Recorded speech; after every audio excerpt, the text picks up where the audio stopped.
Jovem Goodman Brown de Nathaniel Hawthorne. O jovem Goodman Brown saiu ao pôr do sol para a rua na vila de Salem, mas colocou a cabeça para trás, depois de cruzar a soleira, para trocar um beijo de despedida com sua jovem esposa.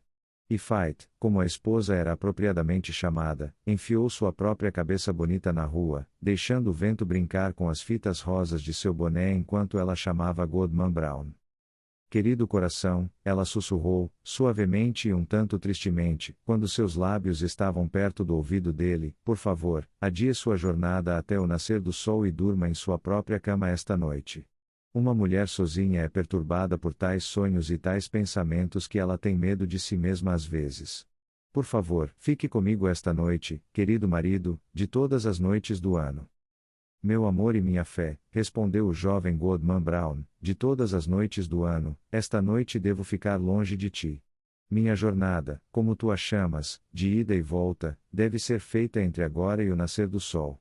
O que, minha doce e linda esposa, tu já duvidas de mim, e nós estamos casados há apenas 3 meses?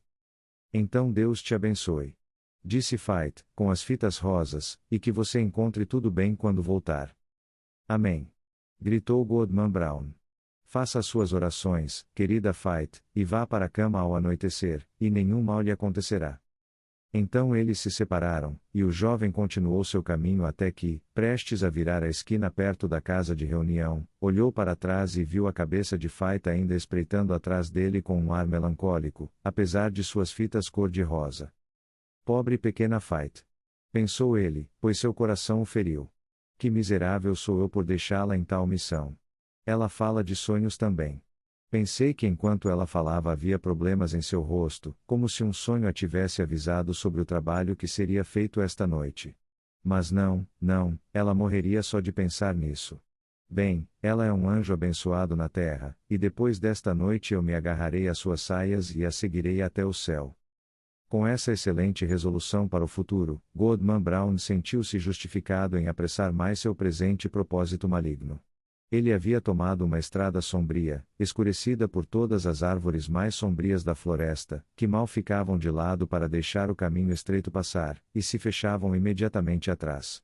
Era tudo tão solitário quanto possível, e há essa peculiaridade em tal solidão, que o viajante não sabe quem pode estar escondido pelos inúmeros troncos e galhos grossos acima, de modo que com passos solitários ele ainda pode estar passando por uma multidão invisível.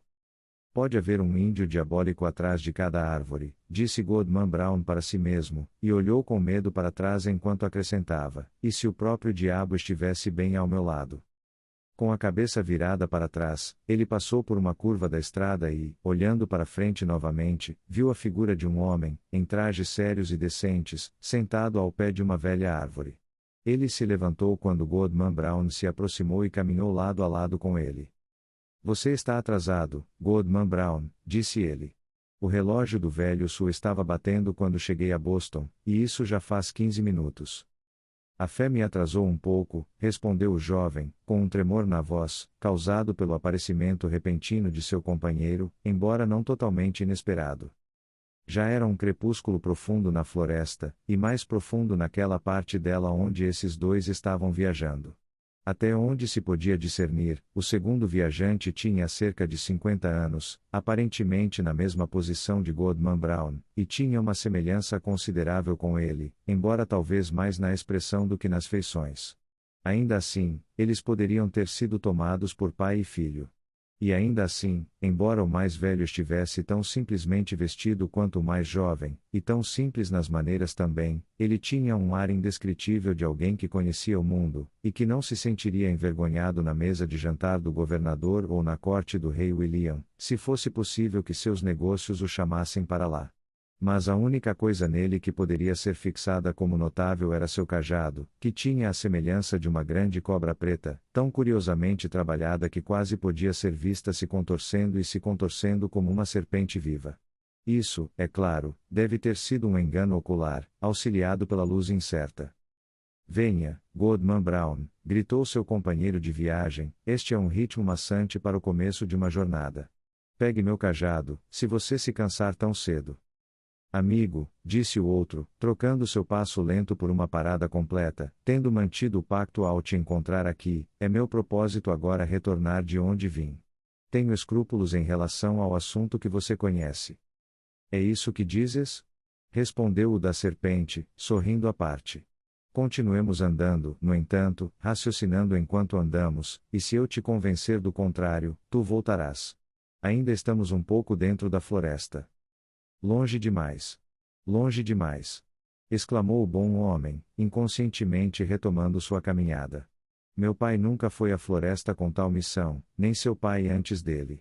Temos sido uma raça de homens honestos e bons cristãos desde os dias dos mártires, e serei o primeiro do nome Brown que já tomou este caminho e manteve tal companhia, dirias, observou o mais velho, interpretando sua pausa. Bendito, Goodman Brown.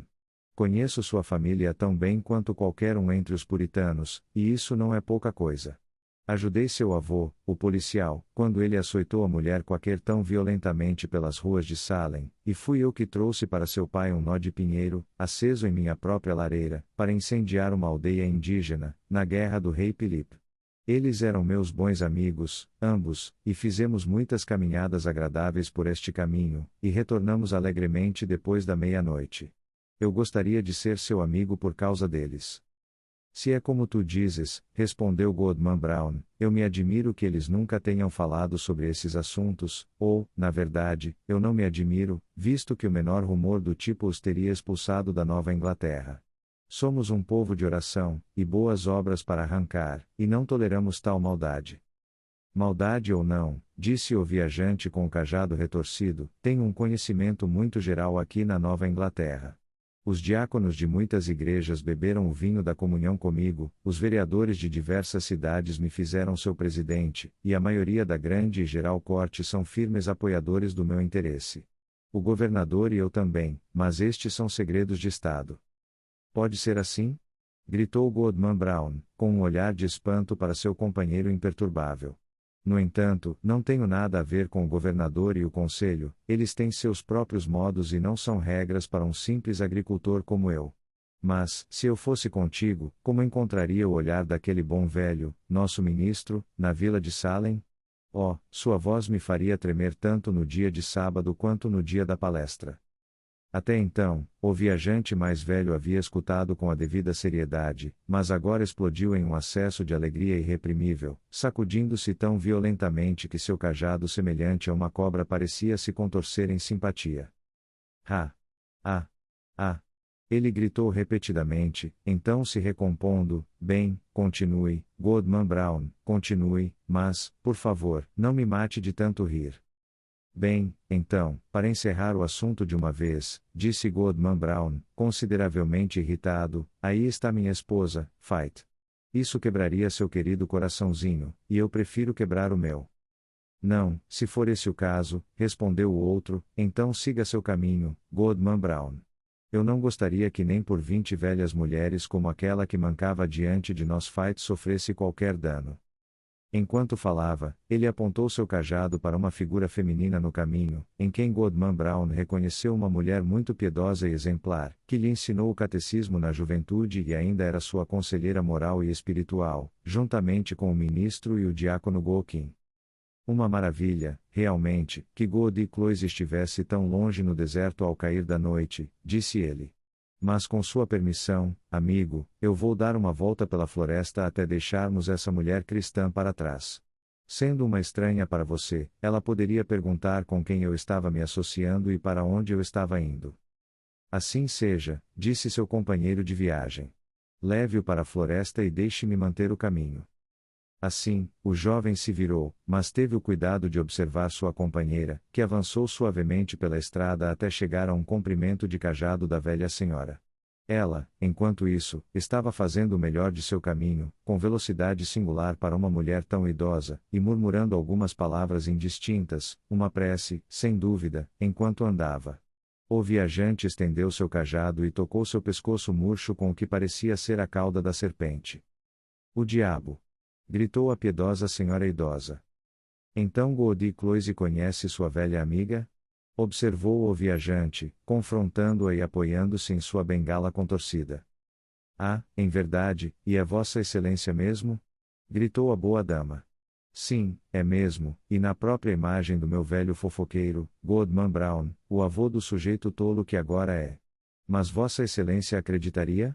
Minha vassoura desapareceu estranhamente, roubada, como suspeito, por aquela bruxa desenfreada, Godi Cori, e isso, também, quando eu estava toda ungida com o suco de esmalage, e cinquefoio, e acônito de lobo. Misturado com trigo fino e a gordura de um recém-nascido, disse a figura do velho Goodman Brown. Ah, Sua Excelência conhece a receita, gritou a velha senhora, gargalhando alto. Então, como eu estava dizendo, estando toda pronta para a reunião, e sem cavalo para montar, decidi ir a pé, pois me disseram que há um belo rapaz para ser levado à comunhão esta noite. Mas agora Sua Boa Excelência me emprestará seu braço, e chegaremos lá num piscar de olhos. Isso dificilmente pode ser, respondeu sua amiga. Eu posso não lhe poupar meu braço, Godi Cloise, mas aqui está meu cajado, se você quiser. Assim, dizendo, ele jogou aos pés dela, onde, talvez, ela tenha assumido vida, sendo uma das varas que seu dono havia emprestado anteriormente aos magos egípcios. Desse fato, no entanto, Goodman Brown não pôde tomar conhecimento. Ele levantou os olhos em espanto e, olhando para baixo novamente, não viu nem Godi Cloise nem o cajado serpentino, mas apenas seu companheiro de viagem, que o esperava tão calmamente como se nada tivesse acontecido. Aquela velha me ensinou o catecismo, disse o jovem, e havia um mundo de significado neste simples comentário. Eles continuaram a andar, enquanto o viajante mais velho exortava seu companheiro a ir rápido e perseverar no caminho, discursando tão habilmente que seus argumentos pareciam brotar no peito de seu ouvinte do que serem sugeridos por ele mesmo. Enquanto andavam, ele arrancou um galho de bordo para servir de bengala e começou a despojá-lo dos galhos e pequenos ramos, que estavam molhados com o orvalho da noite. No momento em que seus dedos os tocaram, eles ficaram estranhamente murchos e secos como com o sol de uma semana. Assim, a dupla prosseguiu, em um bom ritmo livre, até que de repente, em uma depressão sombria da estrada, Goodman Brown sentou-se no toco de uma árvore e se recusou a ir mais longe. Amigo, disse ele, teimosamente, minha mente está tomada. Não darei mais nenhum passo nessa missão. E se uma velha miserável escolher ir para o diabo quando eu pensei que ela estava indo para o céu, isso é alguma razão para eu abandonar minha querida fé e ir atrás dela? Você vai pensar melhor sobre isso em breve, disse seu conhecido, serenamente. Sente-se aqui e descanse um pouco, e quando sentir vontade de se mover novamente, minha equipe estará aqui para ajudá-lo. Sem mais palavras, ele jogou o bastão de bordo para seu companheiro e saiu de vista tão rapidamente como se tivesse desaparecido na escuridão cada vez mais profunda. O jovem sentou-se por alguns momentos à beira da estrada, aplaudindo-se muito e pensando com a consciência limpa que encontraria o ministro em sua caminhada matinal, nem se esquivaria dos olhos do bom e velho diácono Gokin. E que sono tranquilo seria o dele naquela mesma noite, que deveria ter sido passada tão perversamente, mas tão pura e docemente agora, nos braços de Fait. Em meio a essas meditações agradáveis e louváveis, Goodman Brown ouviu o trote de cavalos ao longo da estrada e considerou aconselhável esconder-se na orla da floresta, consciente do propósito culpado que o trouxera até ali, embora agora tão felizmente afastado dele. Chegaram os passos de cascos e as vozes dos cavaleiros, duas vozes velhas e graves, conversando sobriamente enquanto se aproximavam. Esses sons misturados pareciam passar pela estrada, a poucos metros do esconderijo do jovem, mas, devido sem dúvida à profundidade da escuridão naquele local específico, nem os viajantes nem seus corcéis eram visíveis. Embora suas figuras roçassem os pequenos galhos à beira da estrada, não se podia ver que eles interceptavam, nem por um momento, o brilho tênue da faixa de céu brilhante em frente à qual eles devem ter passado.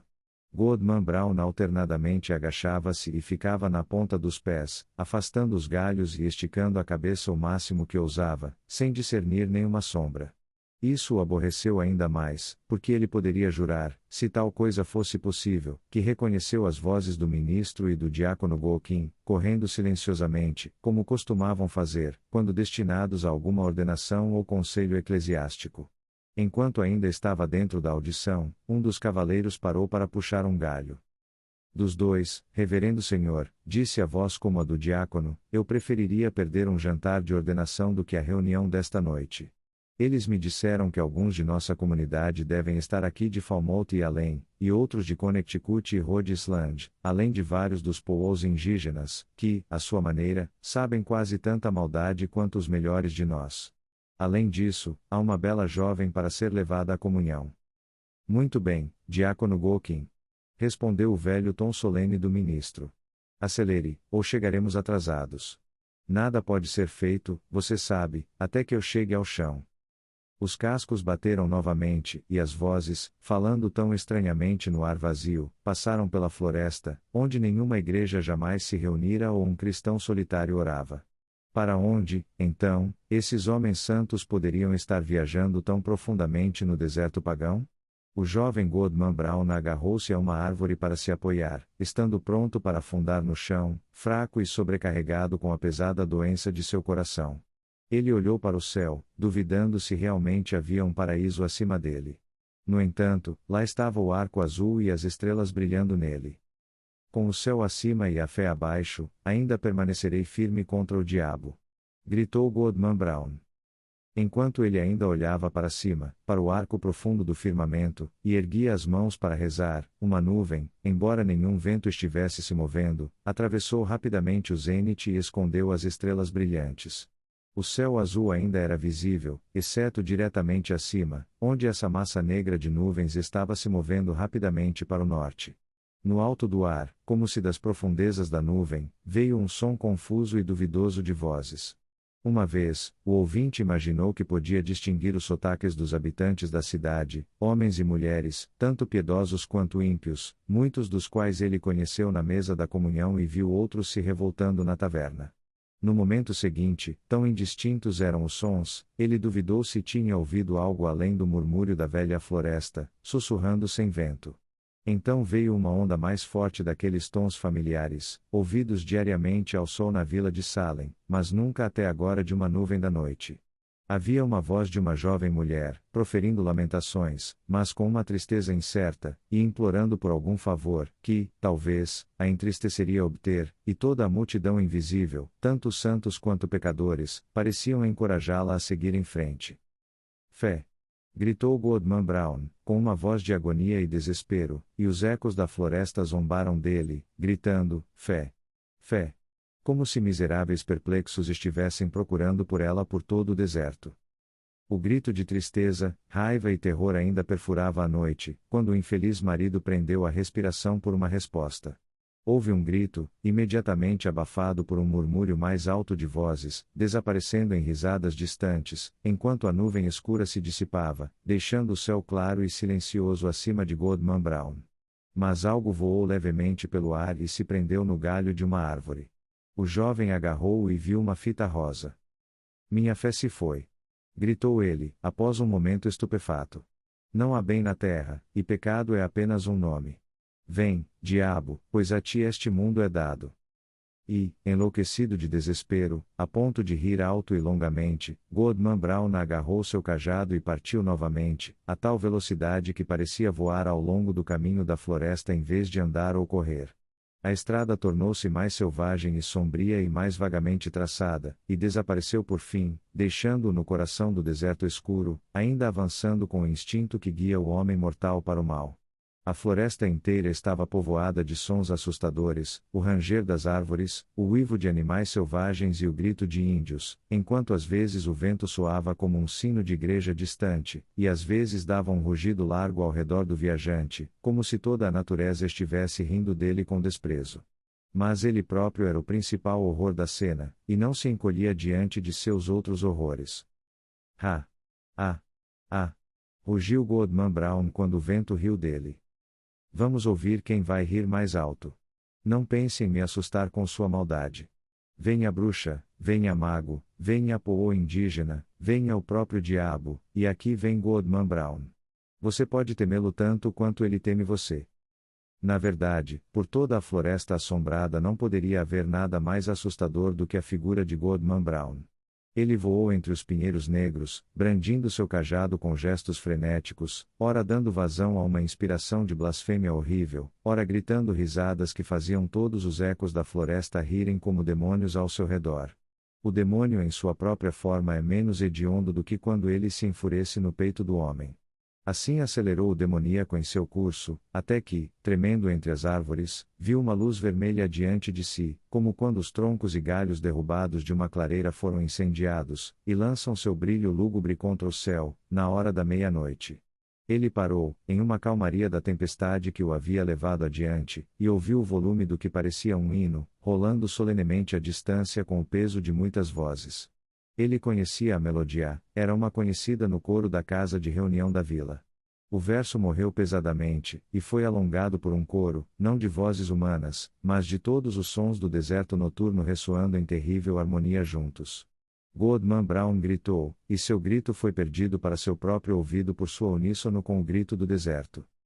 No intervalo de silêncio, ele avançou furtivamente até que a luz brilhou em cheio em seus olhos. Em uma extremidade de um espaço aberto, cercado pela parede escura da floresta, surgiu uma rocha, com alguma semelhança rude e natural com um altar ou um púlpito, e cercada por 4 pinheiros em chamas, seus topos em chamas, seus caules intocados, como velas em uma reunião noturna.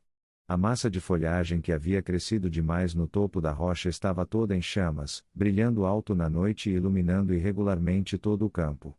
Cada galho pendente e festão frondoso estavam em chamas. À medida que a luz vermelha subia e descia, uma numerosa congregação brilhava alternadamente, depois desaparecia na sombra e novamente crescia, por assim dizer, da escuridão, povoando o coração da floresta solitária de uma vez. Uma companhia séria e vestida de preto, disse Goodman Brown. Na verdade, eles eram assim. Entre eles, tremendo para frente e para trás entre a escuridão e o esplendor, apareceram rostos que seriam vistos no dia seguinte no conselho da província, e outros que, sábado após sábado, olhavam devotamente para o céu e benignamente sobre os bancos lotados, dos púlpitos mais sagrados da terra. Alguns afirmam que a senhora do governador estava lá. Pelo menos havia grandes damas bem conhecidas por ela, e esposas de maridos honrados, e viúvas, uma grande multidão, e donzelas antigas, todas de excelente reputação, e belas moças, que tremiam para que suas mães não as vissem.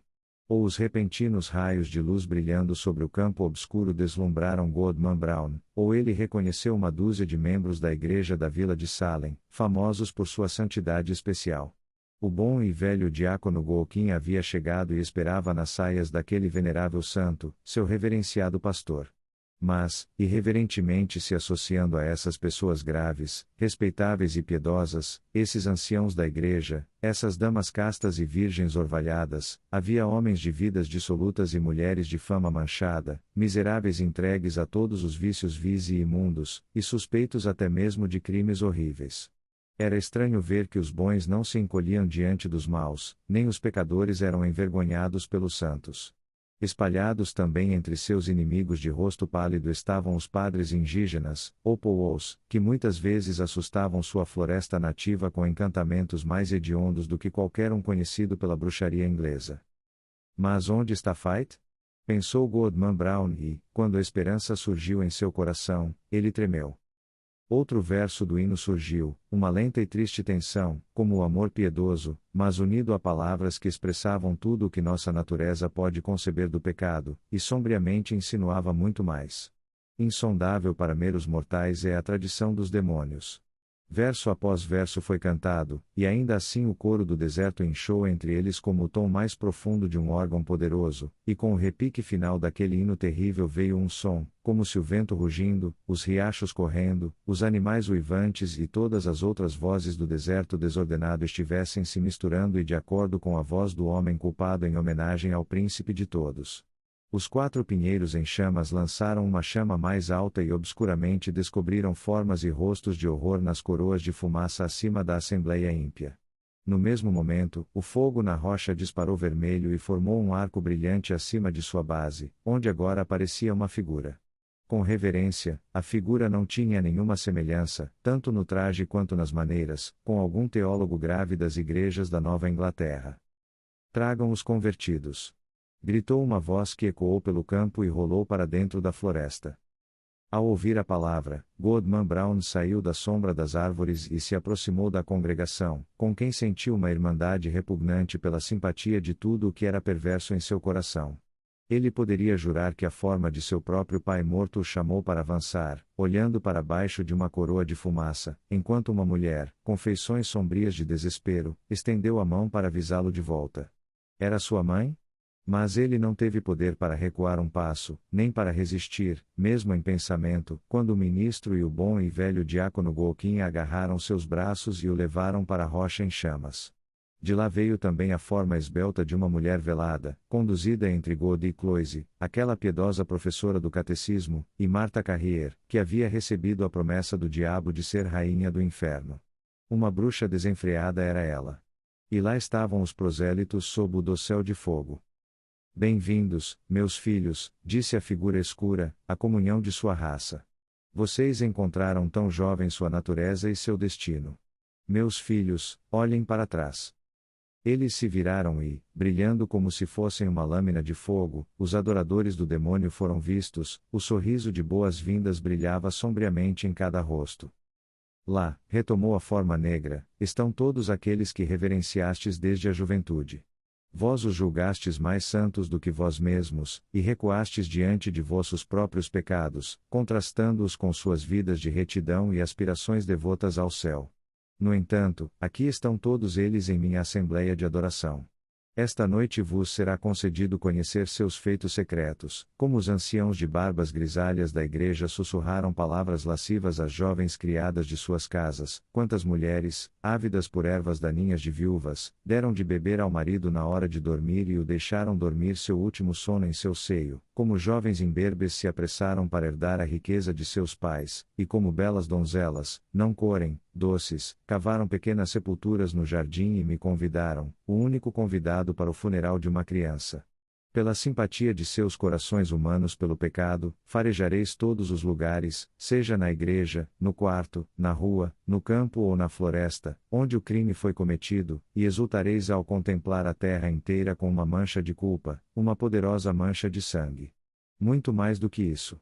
Será vosso penetrar, em cada seio, o profundo mistério do pecado, a fonte de todas as artes perversas, e que inesgotavelmente fornece mais impulsos malignos do que o poder humano, do que meu poder no seu máximo, pode manifestar em ações. E agora, meus filhos, olhem uns para os outros. Eles assim fizeram e, sob o brilho das tochas acesas pelo inferno, o miserável homem viu sua fé, e a esposa, seu marido, tremendo diante daquele altar profano. Eis que aí estais, meus filhos, disse a figura, em um tom profundo e solene, quase triste com seu horror desesperador, como se sua natureza outrora angelical ainda pudesse lamentar por nossa raça miserável. Dependendo dos corações uns dos outros, vocês ainda tinham esperança de que a virtude não fosse um sonho. Agora vocês estão desenganados. O mal é a natureza da humanidade. O mal deve ser sua única felicidade. Bem-vindos novamente, meus filhos, à comunhão de sua raça. Bem-vindos, repetiram os adoradores do demônio, em um grito de desespero e triunfo. E lá estavam eles, o único par, ao que parecia, que ainda hesitava à beira da maldade neste mundo escuro. Uma bacia estava escavada, naturalmente, na rocha. Continha água, avermelhada pela luz lúgubre? Ou era sangue? Ou, por acaso, uma chama líquida? Aqui a forma do mal mergulhou sua mão e se preparou para colocar a marca do batismo em suas testas, para que pudessem ser participantes do mistério do pecado, mas conscientes da culpa secreta dos outros, tanto em ação quanto em pensamento, do que agora poderiam ser da sua própria. O marido lançou um olhar para sua esposa pálida, e Fait para ele. Que miseráveis poluídos o próximo olhar mostraria um ao outro, estremecendo igualmente com o que revelavam e com o que viam. Fé! Fé, gritou o marido, olhe para o céu e resista ao maligno. Se Fait obedeceu, ele não sabia. Mal havia falado quando se viu em meio à noite calma e à solidão, ouvindo um rugido do vento que morria pesadamente ao longe pela floresta. Ele cambaleou contra a rocha e sentiu-a fria e úmida, enquanto um galho pendurado, que estivera todo em chamas, salpicava sua bochecha com orvalho mais frio. Na manhã seguinte, o jovem Goodman Brown entrou lentamente na rua da vila de Salem, olhando ao redor como um homem perplexo. O bom e velho ministro estava dando uma volta pelo cemitério para abrir o apetite para o café da manhã e meditar seu sermão, e concedeu uma bênção, ao passar, a Goodman Brown. Ele se encolheu diante do venerável santo como se quisesse evitar um anátema. O velho diácono Golkin estava em culto doméstico, e as palavras sagradas de sua oração foram ouvidas pela janela aberta. Aqui Deus o mago reza? Disse Goodman Brown. Goody Cloise, aquela excelente velha cristã, estava de pé sob o sol da manhã em sua própria treliça, catequizando uma garotinha que lhe trouxera 1 litro de leite matinal. Goodman Brown arrebatou a criança como se estivesse longe das garras do próprio demônio. Virando a esquina perto da casa de reunião, ele avistou a cabeça de Fight, com as fitas rosas, olhando ansiosamente para frente, e explodindo em tanta alegria ao vê-lo que ela pulou pela rua e quase beijou o marido diante de toda a aldeia. Mas Goodman Brown olhou severa e tristemente para o rosto dela, e passou sem cumprimentá-la. Goodman Brown teria adormecido na floresta e apenas sonhado com um encontro de bruxas? Que assim seja se você quiser, mas, ai de mim! Foi um sonho de mau agouro para o jovem Goodman Brown. Um homem severo, triste, sombriamente meditativo, desconfiado, se não desesperado, ele se tornou na noite daquele sonho assustador. No dia de sábado, quando a congregação cantava um salmo sagrado, ele não conseguia ouvir porque um hino de pecado soou alto em seu ouvido e abafou toda a melodia abençoada. Quando o ministro falou do púlpito com poder e eloquência fervorosa, e, com a mão na Bíblia aberta, das verdades sagradas de nossa religião, e de vidas santas e mortes triunfantes, e de felicidade futura ou miséria indizível, então Goodman Brown empalideceu, temendo que o telhado caísse sobre o blasfemador cinza e seus ouvintes. Muitas vezes, acordando de repente à meia-noite, ele se encolhia do seio de Fight, e de manhã ou ao anoitecer, quando a família se ajoelhava para rezar, ele franzia o senho e murmurava para si mesmo, e olhava severamente para sua esposa, e se virava. E quando ele viveu muito, e foi levado para seu túmulo um cadáver grisalho, seguido por Fight, uma mulher idosa, e filhos e netos, uma bela procissão, além de vizinhos não poucos, eles não esculpiram nenhum verso esperançoso em sua lápide, pois sua hora de morte foi sombria. O fim. Obrigado por ouvir um audiolivro da Aventuras Audíveis. Não esqueça de curtir, se inscrever e ficar ligado para mais aventuras de audiolivro extraordinárias.